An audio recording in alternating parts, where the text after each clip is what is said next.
Hey guys, what is going on, and welcome to another Marvel Rivals video here on the channel. Now, it won't let me show you the initial loading screen for some reason.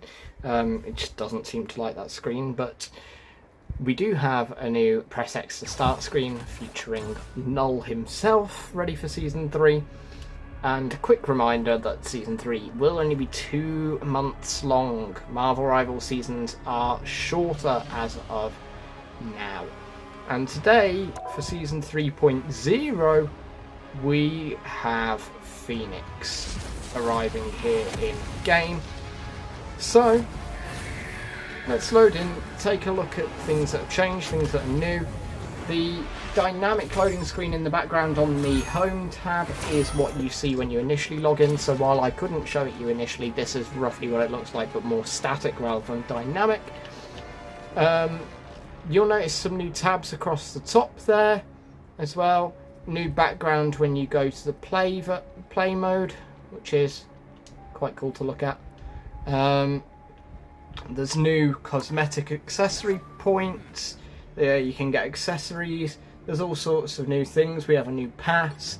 We now have the event tab, which is nice, where we can see this new event ready for Symbiote Storm, where there are 7 logs, and the first log is now available, and you have to just do the missions within the logs. It's relatively simple. You have to complete 1 log to get the next log and move on progressive wise like that, but it is not too difficult to build this ship. I mean, you can see the 3 missions here. Collect a health pack is really easy. Deal 30,000 damage, 1 or 2 games, complete 5 matches. That's probably the hardest one on this screen. Which really shouldn't be that difficult. And obviously if you complete all 7 of those Milano repair logs, you then get the Epic Symbiote Storm skin. As for heroes, our new hero for Season 3.0 is none other than Jean Grey, the Phoenix.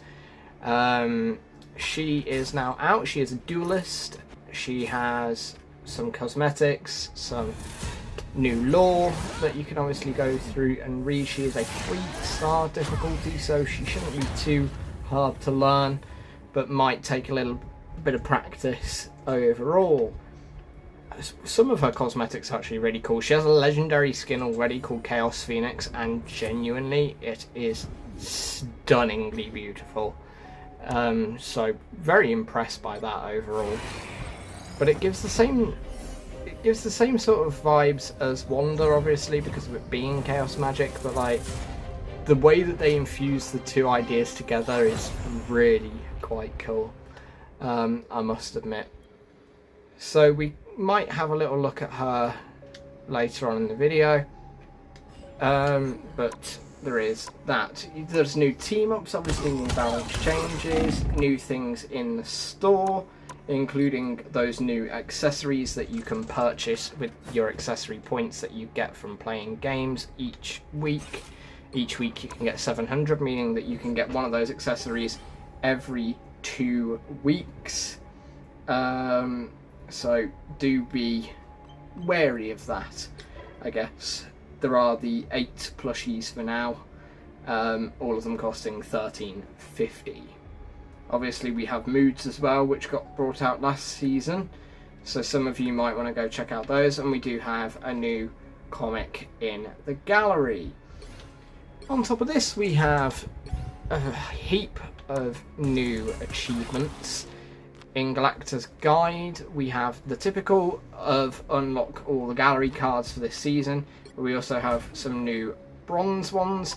Listen to a conversation between Guardians of the Galaxy, obtain a hero accessory, and change your mood 5 times with different styles. Now obviously, the other thing that you should be expecting from these new achievements is the extension to the reward pathway.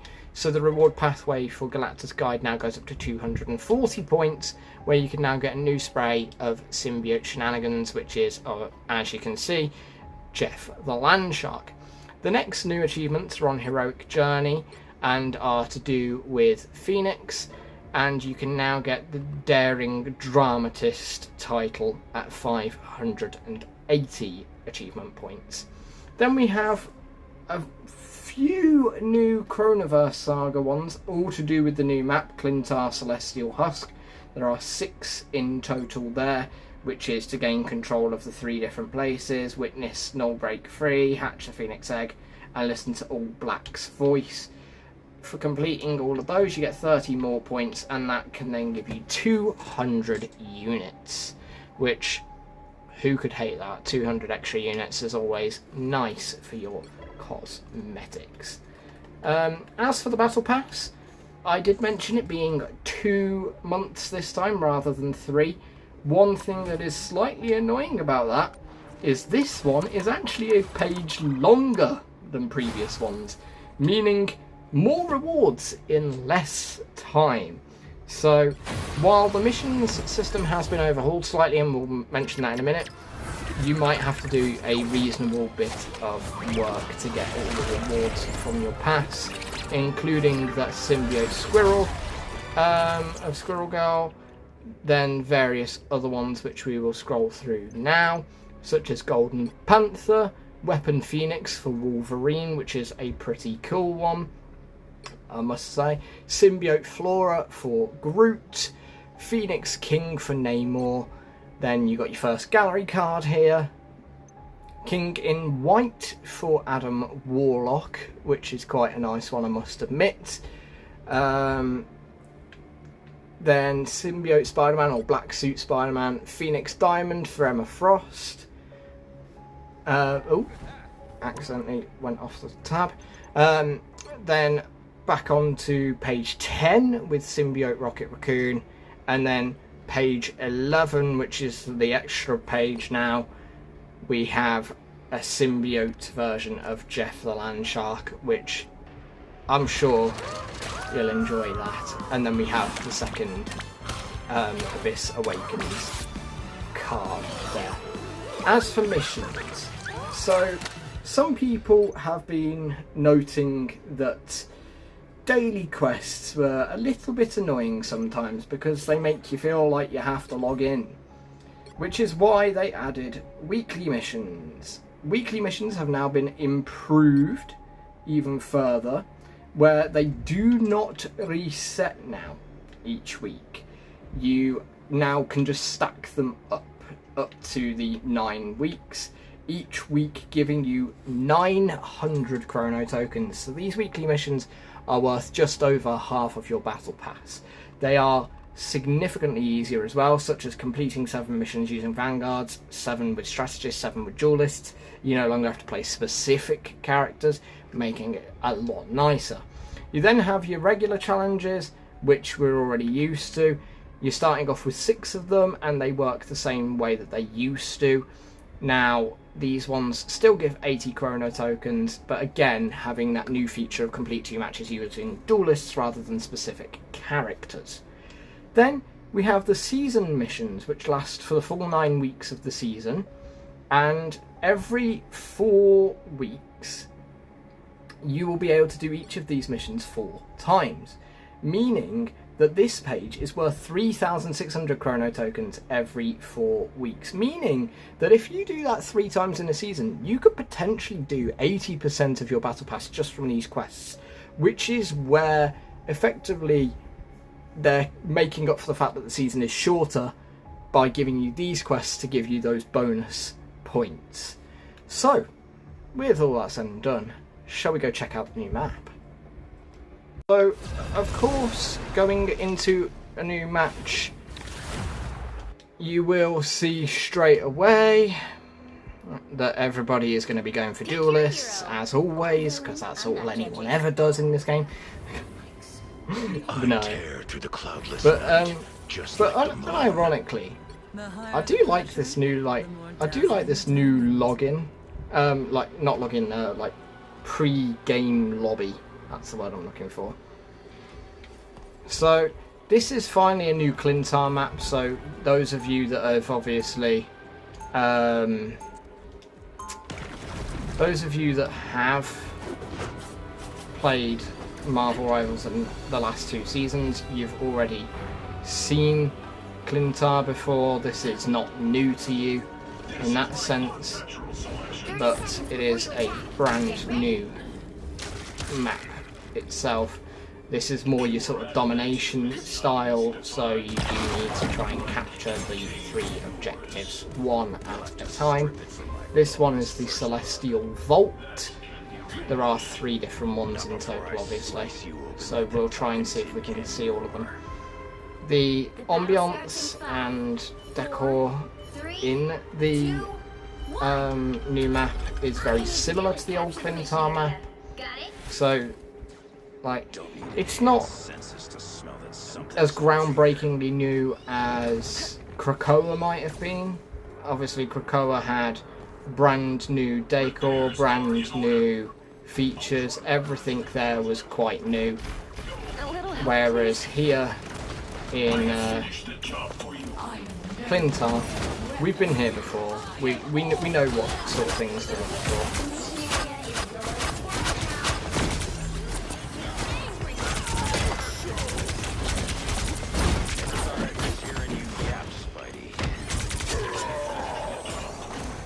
Do you know one thing I'm most scared for when playing against Phoenix? Her ult ability. It's literally maximum pulse, but you can control it. Try telling me otherwise.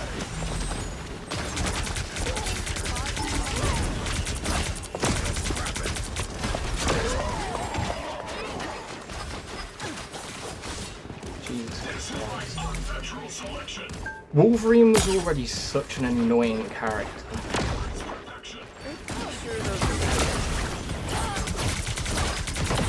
It can out-heal Star-Lord's ult. Yeah, that doesn't seem okay. I've already been complaining recently that I felt Wolverine was a little annoying. I'm mildly concerned with this. So we now have the second of the 3 areas to explore, which is the Celestial Codex. I wonder if spraying on this codex would count for the 30 seconds before you attack. For the old achievement, because there was an achievement to spray the Celestial Codex, but I don't know if it specifically stated that map, because I swear it said to spray it on Klyntar, not specifically this map. So maybe this one would work. I don't know. It'd be interesting to see if it does. Let's show it just how long it is, old friend. The battle starts in 5, 4, 3, 2, 1. Oh, okay. Capture the mission area. Got it? You speak as if you know strategy. You know. This one gives me the same vibes as the one in Krakoa. The way you sort of have to come down to it. Oh wait, you can... That's horrible. The fact that you can actually lose the cover that you have in the centre there.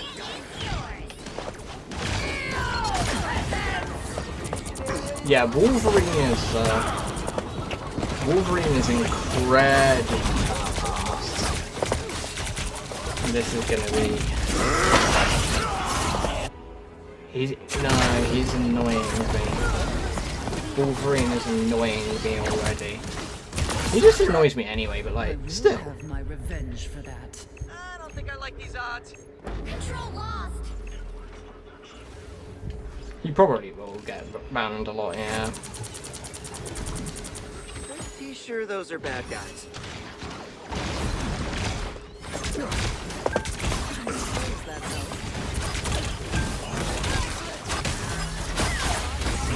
Have you heard that they're supposed to be bringing out votes that we can vote for what characters will come out? Do you know what character I think needs to be brought to the game? Iceman. Yep. We have a lot of X-Men, so why not bring Iceman? You want an Omega level mutant? I'll give you an Omega level mutant. Right.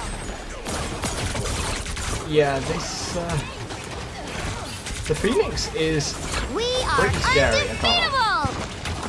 She scares me. You are nothing! Their team's capture progress has passed the halfway point. Oh wow. Now I see them. Shield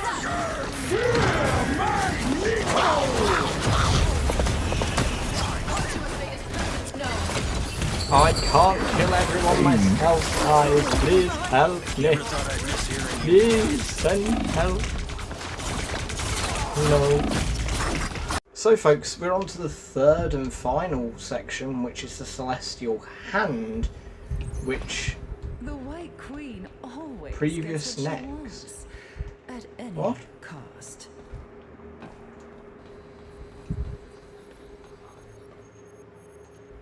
This is a nice spot. 30 seconds before you attack. Oh wait, Get ready. the previous and next thing is the screens above. I'm afraid this battle may be far beyond the scope of your abilities, Spider-Man. Okay, this is interesting. Phoenix host relationship Yes, confirmed. the Force. Okay, so you can like read through different things there. That's quite cool. See? Power like that's The battle starts in 5, 4, 3, 2, 1. This location is even more creepy. Got it? The harder they resist, the more this will hurt.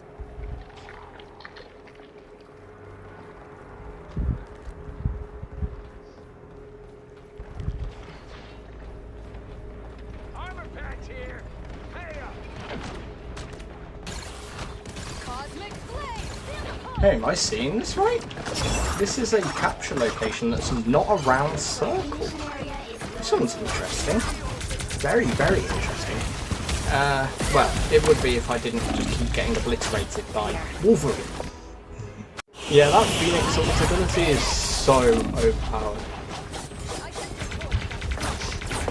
I think this season might have some of the biggest balancing issues Marvel Rivals has ever had.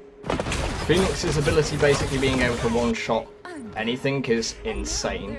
Wolverine's damage now is just way too much, so much so that once that Wolverine actually started bothering, I mean, I didn't get a single kill in the second or third round because Wolverine was just that powerful. So we've lost there, and the losing screen we see for this one is the Phoenix egg hatching. Obviously there is another screen for the other team winning, but I mean, that one might be your victory screen, it depends on what side you're on. So we'll have to check again. But the one key thing I want to show you guys after the MVP screen is the new end of match screen. Now this would normally show you your challenges as well, but here it shows my level, it shows my accessory points, it can also show you rank and stuff. Ah, the challenges are on the next tab. Never mind. That's cool to see. The way that they've done it is very nice, I must say. So you do that and then you go to your normal thumbs up as always, and then you can back out of your game. Word of warning, if you want to lock in Phoenix, you might have to do it within the space of 2 seconds, as I just proved when 3 of us tried to go for her. But this does mean that I now get to show off Phoenix in-game for you guys. So, Phoenix, her regular attack launches a projectile forward, applying a spark to enemies that are hit, and if it's a critical, it's 2 sparks.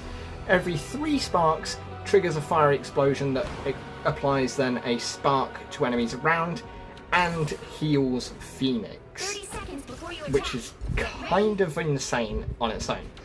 Then for her LB, she leaves behind an illusion and teleports forward, and then explodes the illusion, creating a little bit more damage and leaving a spark on those people.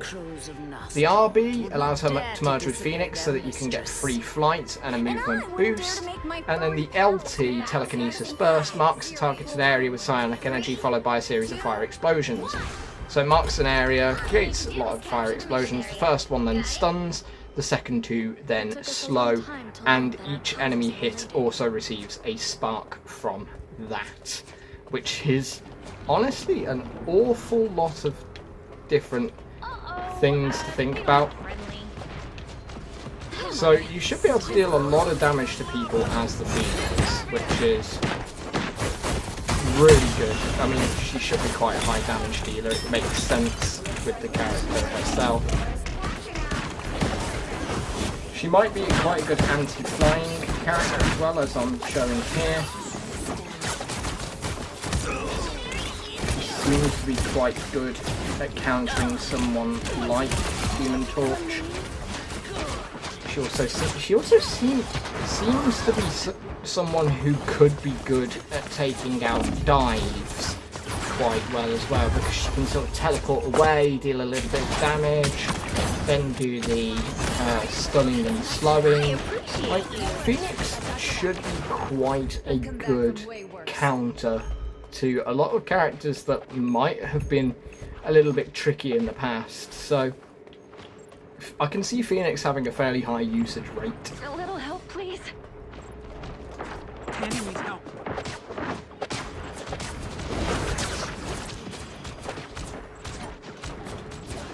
Problem is that you've got to get used to her, just like any other character. You've got to sort of, you're gonna have to play them a few times to try and give them a little bit of a try. I got a couple of kills straight away, and now I'm struggling.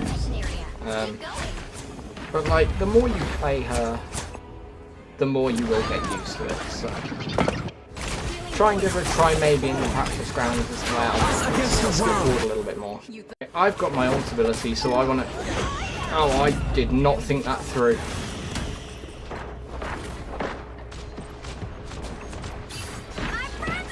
I thought you could fly forward before flying out, but no, it just flies straight up. Damn it. Okay. It's good to know, though. Very, very good to know. If you use it wisely, it could be the most overpowered ult ever. If you're not using it wisely, like I did there, it's going to be a bit rubbish. But yeah, make sure you get a good use of your ult. I did not know that you could do that. So like, you go as if you're going into the emote wheel, and you can pull up your missions there now. That's quite a nice new little feature. It's just a little quality of life thing, but it's quite useful. Okay, yeah. Phoenix's ult ability, if you use it wisely, can be quite powerful. I don't know. It's a weird ult because it's like both OP and not OP at the same time. It's weird. Very, very weird. Very, very weird.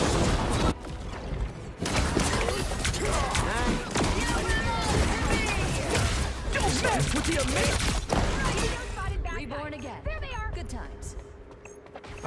Yes, by then. Oh.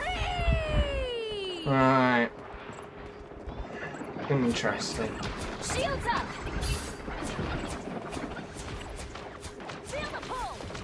Not entirely undefeatable. Everything can be done. We are undefeatable. Captured more than half of the mission area. Keep going.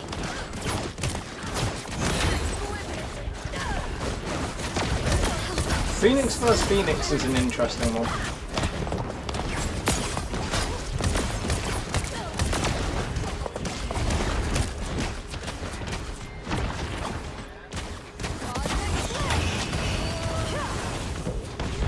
I think I'm sort of working out how to use Phoenix now. Kind of. She's an interesting one. Oh yeah, by that logic I can play absolutely anyone. Yeah, in this or Overwatch, like, shoot and kill. Oh, for God's sake. Let's go in for an aerial swan dive! Even if the ult isn't overpowered, yeah, it's kind of fun to use.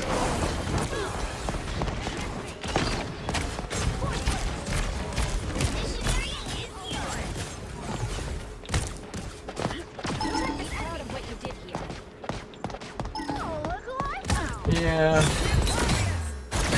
Phoenix seems like she can counter Emma Frost fairly well, I must say. Like, I've had a 1v1 with Emma Frost 2 or 3 times so far this game, and every single time it's been pretty good, actually. You are not Maximum pulse! Shields up.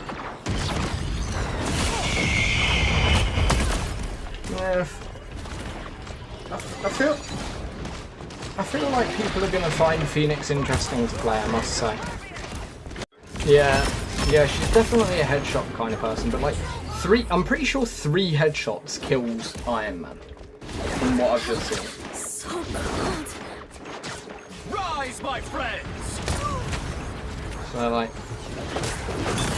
yeah, but no, I've just done two headshots, and he seemed quite close to dying from that. So I think 3 headshots would actually kill the player using it. Well, like weaker ones. Yeah, Phoenix's ult ability is definitely powerful in the right hands. Definitely powerful in the right hands. Past the halfway point. You also seem to be able to shoot her out of it fairly easily, though. We'll have to keep pushing until we have a winner. It's not like Helen when she gets like over 1,000 health and is immortal. Phoenix seems to only get 400. So we finally got a win on this map. Let's see what the winning screen looks like and which one we get. Whether we get not freeing Knull to claim all black, I think is the one that we're gonna get. Yeah, we freed Knull and he can now claim all black, and now he can now claim an achievement. We love that.